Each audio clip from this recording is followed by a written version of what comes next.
Good morning. It's a delight to be with you again. Our sermon this morning is focused on the notion of wonder.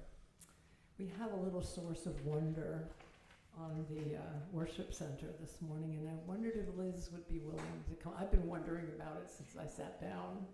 So Liz, would you be willing to come and tell us a little bit about the arrangement?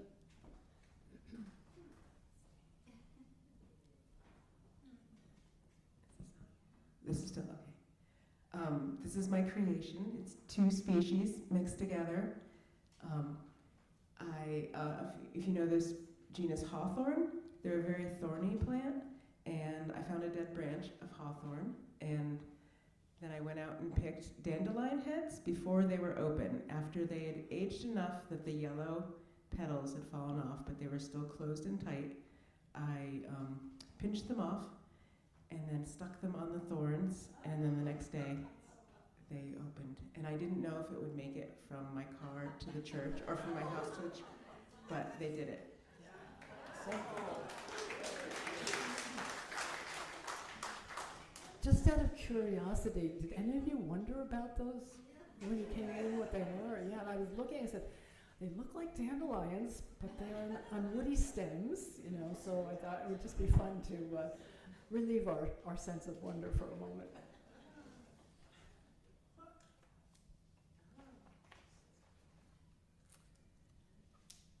So we were going to have the children come forward, but the children have disappeared, so you get to be the children to wonder about this for a while.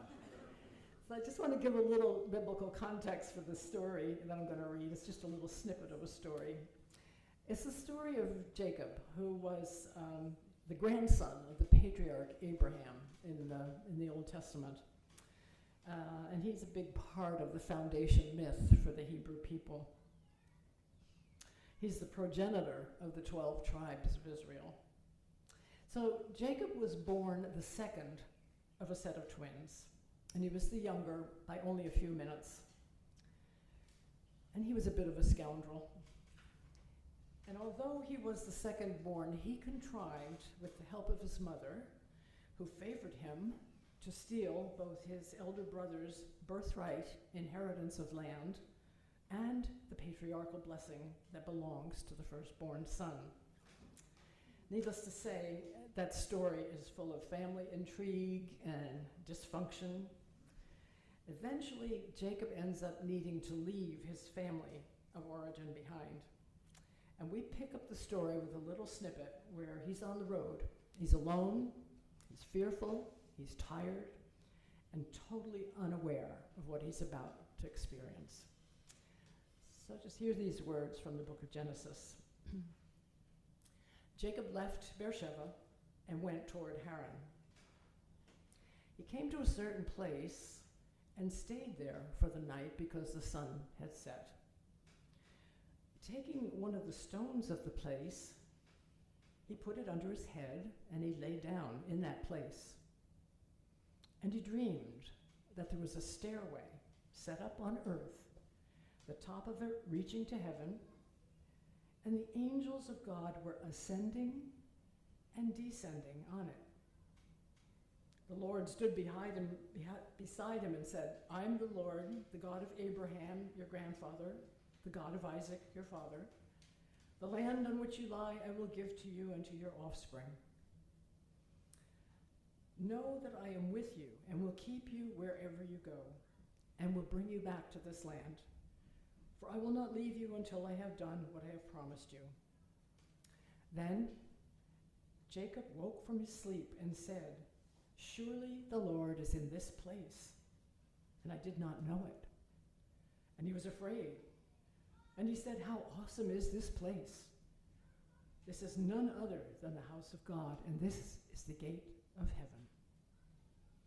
Well, that story is ancient, and it's been told and interpreted so many ways, so many times, and it's the foundation for some of the terrible difficulties that we're experiencing in the Middle East today. But we're not going to go there with it that way today. I love the story because it's quirky, because it seems that the scoundrel, the liar, the deceiver, turns out to be the one who has a peculiar divine revelation while he sleeps on a rock for a pillow. So even though he is one of the darker and more complex characters in the biblical saga, he still somehow has the capacity for wonder. So much so that it leaves him vulnerable to an experience of direct encounter with divine presence in the form of a vivid dream. There are a couple of technical things to notice in this part of the story. The most peculiar, perhaps, is the line about the stairway to heaven with the angels ascending and descending. The angels actually begin their ascent on earth, and then they descend again, which seems quite the opposite of what we might expect of angels who are traditionally understood as messengers of God. But here, they arise from the earth, from human experience. They ascend and then descend. So that's the beginning of wonder, the beginning of why. Why is the story told this way? And a second thing to notice is the frequent repetition of the word place. Jacob comes to a certain place. He takes one of the stones of the place for a pillow. He lays down in that place. When he wakes up from his dream, he says, "Surely the Lord is in this place." And then he exclaims, "How awesome is this place?" So Hebrew scholars pay attention whenever there's a frequent repetition of a word in a text. And it's with good reason, because the Hebrew word for this or the place, the Hebrew word is ha-makom. And it's also a name for the Holy One, for the source of energy and life that connects all things. So we have a story that keeps reflecting on ha-makom, this place of awe and wonder. So we have a colorful story of a scoundrel, perhaps on run for his life, having a dream that opens him up to the wonder of what is to be caught up in the energy of holiness, where the desert solitude, the dream, the angels moving up and down, the rock pillow, the awe, the insight, all of this opens him up to a source of wonder. An ordinary person, filled with wonder, glimpsing perhaps only for a moment the connection and the relatedness between physical life in the world and the dimension of holiness that pervades everything, just waiting to be acknowledged in ordinary, everyday life. So you can imagine when I saw Liz's special blossoms there and experienced wonder, that my heart just went like this, what a perfect entrance into a sermon on wonder. So wonder is a complex emotion. It combines awe, admiration, surprise, curiosity, and it's often sparked by something new or unexpected or extraordinary. And in a split second, the world can be transformed into something so unexpected that it almost literally takes our breath away. And I'm wondering if you're beginning to connect with moments of wonder in your own life. I had an amazing lesson in awe and wonder about a week and a half ago, maybe a little bit longer. I was walking up Church Street with a friend, and we were engaged in deep conversation. She was getting ready to make a trip to India to have an audience with the Dalai Lama. So we were pretty engaged in conversation. She suddenly stopped and she said, "Look," and I almost tripped on the uneven concrete. While I might have kept on walking, she pointed out the wonder of a glorious Japanese cherry tree right in the front yard of the stone church. She gave me a lesson in wonder, and we stood there for nearly 5 minutes, wrapped in the awe at the beauty and the complexity of the blossoms on that tree. I walked away feeling even more deeply connected with my friend, and believe it or not, I felt energized and younger for the rest of the day. Wonder can do that for you. The rules for crossing a street that were hammered into my head as a kid surely apply here. Stop, look, and listen. And then I would add, get lost. Get lost in the momentary wonder of a moment. Spend time there. Be blessed with wonder. Are there any fans of Call the Midwife here? Anybody watch that? Yeah. I'm hooked, you know. We watched an episode last week that may have been the final episode for the season. I hope it's not the final episode for the series.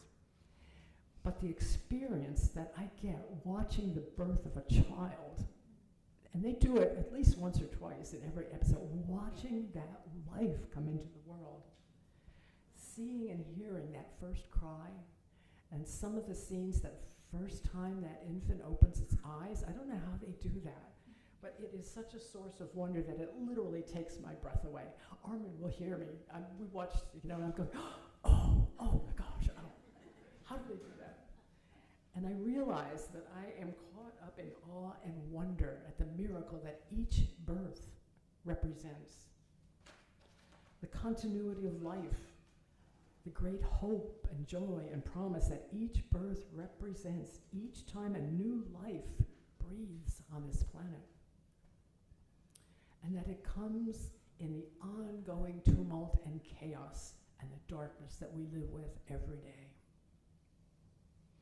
In that same episode, I'm maybe repeating this for some of you, in that same episode as the births are taking place, we watched Sister Monica Joan, the elder nun in the community of Nonarda's house, joyfully embracing her impending death as the scenes alternated between the birthing and the dying, with the preparations for a wedding taking place in the background as one of the young nurses anticipated her marriage.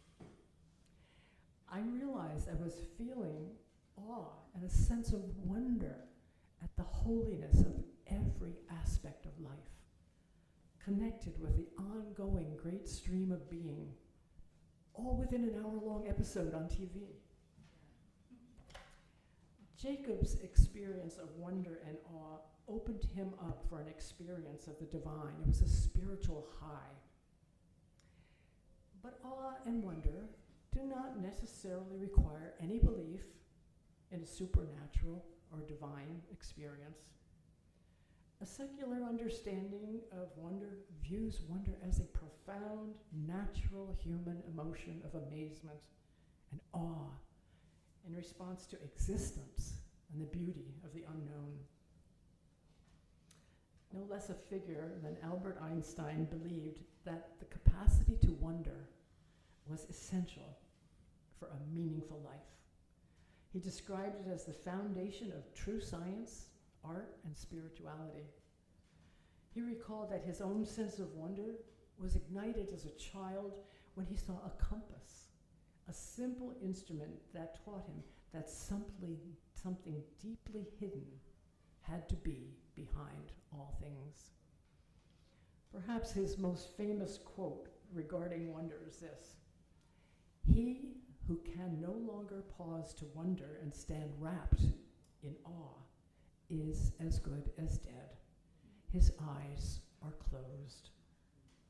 Einstein used the term holy curiosity and believed that the most important thing is never to stop questioning.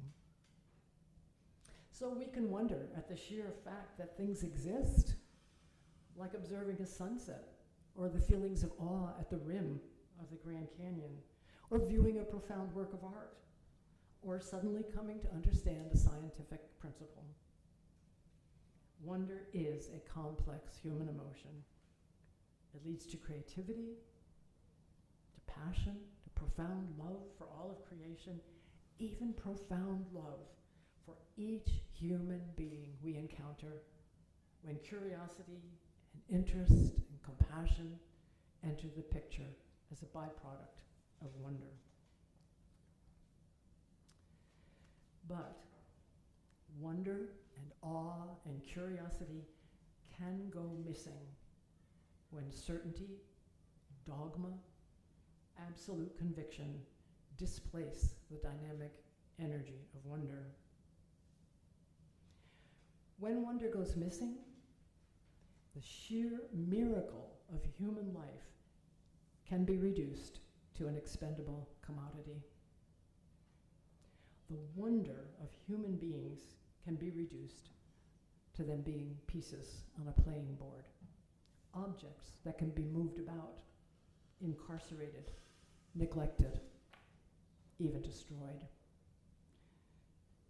When wonder goes missing, without notice, vulnerable people on Medicare can lose access to care, including home care and hospice care for the dying. When wonder goes missing, ancient cultures and civilizations can be deliberately threatened with obliteration without any twinge of consciousness. When wonder goes missing, a planet can be systematically abused. Whole species may disappear. Entire ecosystems be destroyed.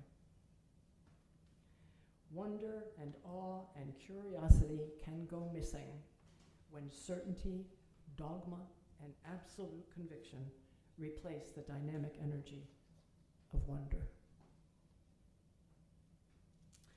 So it becomes incumbent upon us to intentionally cultivate a sense of wonder in ourselves, to learn how to live with a certain kind of unsureness, uncertainty, to live with open-endedness that flies in the face of certainty and dogma and absolute conviction.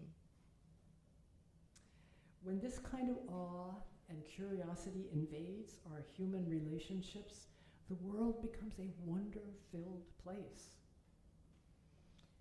I had an occasion to visit an ailing friend this past week, and she introduced me to her caregiver, a young woman from Uganda. The woman was very shy, and between her soft voice, her heavy accent, and my compromised hearing, I could hardly understand a word she said. But in the encounter, it was as though everything slowed down. I had to stop and allow myself to be utterly overwhelmed with awe and wonder by her gentleness and her beauty, and to feel that mysterious sense of connection one can feel with a total stranger. The biblical patriarch Jacob was, for all intents and purposes, an ordinary human being, flawed in all the ways that we might be flawed. But he stopped in his tracks. He slowed down. In awe and wonder, he experienced a transcendent moment when he knew something different about the world, something different about himself. With him, we might become aware that surely we are always in an awesome, holy place. This is the invitation to wonder, to become ordinary, wonder-filled, wonderful people, and then to watch how we become the change that the world so desperately needs. I'd like to close from this prayer that I found in the Unitarian materials. Spirit of life and wonder, we come carrying questions we barely know how to ask. In a world that rewards quick answers and sharp certainty, something in us is still hungry for questions that leave us hanging and unknowing. Stir in us a living curiosity. When we meet what is unfamiliar, turn our fear into wondering. When we feel the pull to shut down, grant us one more honest question. May we notice anew what we have walked past 100 times. May we listen for stories we've never heard before. May we meet each day not as a problem to solve, but as a mystery to explore. And may this help us better know the mystery that is us. Amen and blessed be.